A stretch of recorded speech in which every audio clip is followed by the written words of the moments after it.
પધારેલા સર્વે મંચસ્થ મહેમાનશ્રીઓ, વાલીશ્રીઓ, ગ્રામજનો, મારા વાલા શિક્ષક મિત્રો તથા નાના નાના ભૂલકાઓ, મારા વિદ્યાર્થી મિત્રો, હવે આજે જ્યારે આપણે આઝાદીનો શ્વાસ લઈ રહ્યા છીએ તો તેની પાછળ જેણે આપણને આઝાદી અપાવી એવા પોતાનો પ્રાણ અર્પણ કરનારા એવા શહીદોને આજે આપણે કેમ ભૂલી શકીએ?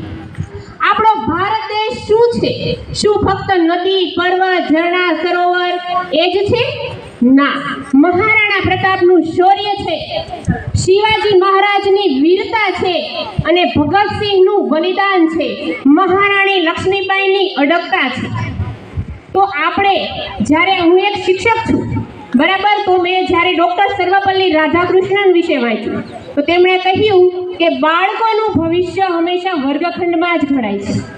તો બાળકોને ફક્ત શિક્ષા જ નથી આપવાની, તેનામાં દેશદાજ હોવી જોઈએ, પ્રામાણિકતા હોવી જોઈએ અને પોતાના દેશ માટે પ્રાણ અર્પણ કરવાની એક વિચારધારા હોવી જોઈએ.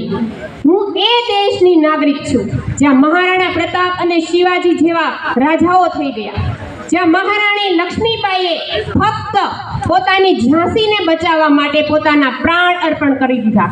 આજે પણ આજની સ્ત્રીઓએ લડવા જવાનું નથી. આજની સ્ત્રીઓ પણ આકાશ સુધી પહોંચી છે. આજે સ્ત્રી અને પુરુષના સમાન કાયદાઓ થયા છે અને આજનો જે બાળક છે, બરાબર, એ આગળ જે દેશ છે એનું ભવિષ્ય છે. તમે જ બધા છો જે દેશનું ભવિષ્ય ઘડશો.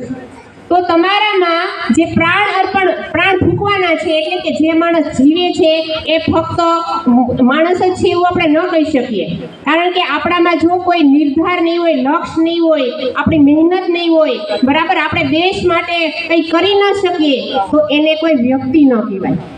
એના માટે હું દરેક મા બાપને વિનંતી કરું છું કે જ્યારે અમે શાળામાં રામાયણ અને મહાભારત વિશે કંઈ પૂછીએ છીએ તો તેઓ બાળકો જવાબ આપી શકતા નથી. તેને રામાયણના પાત્રો વિશે પણ ખબર નથી, મહાભારતના પાત્રો વિશે પણ ખબર નથી. આપણા જે પુરાણ થઈ ગયા, બરાબર, તો રામાયણના પાત્રો મહાભારતમાં, મહાભારતના પાત્રો રામાયણમાં અને અમુકને તો એના વિશે ખબર જ નથી. આપણે જ્યારે નાના હતા ત્યારે આપણા દાદા અને દાદી જે વાર્તાઓ કહેતા એમાં આપણને પુરાણોની વાર્તાઓ કહેતા. અત્યારે સિરિયલ પણ આવે છે પણ બાળકોને એ સિરિયલો જોવી જ નથી, એને મોબાઈલમાં ગેમ રમવી છે, ઇન્સ્ટાગ્રામ, બરાબર, આ બધું હોય. વિજ્ઞાન અને ટેકનોલોજીનો સમય છે પણ એમાં આપણે બાળકોને શું શીખવાનું, બરાબર, શું શિક્ષણ આપવું? કારણ કે જ્યારે સ્ત્રીઓ પોતે જ ઇન્સ્ટાગ્રામમાં રીલ્સ બનાવતી હશે એ બાળક જોશે અને બાળક પણ એ જ બનાવશે. ખાલી ફક્ત ડાન્સ શીખવાનો નથી, બરાબર.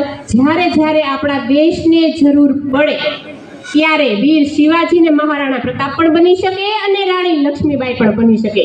ઇઝરાયલ નામનો જે દેશ છે ત્યાંના જે યુવાનો છે એ દરેક શસ્ત્ર વિદ્યા જાણે છે, કારણ કે જ્યારે દેશને જરૂર પડે ને ત્યારે તે શિક્ષાની સાથે શસ્ત્ર વિદ્યા પણ ચલાવી શકે.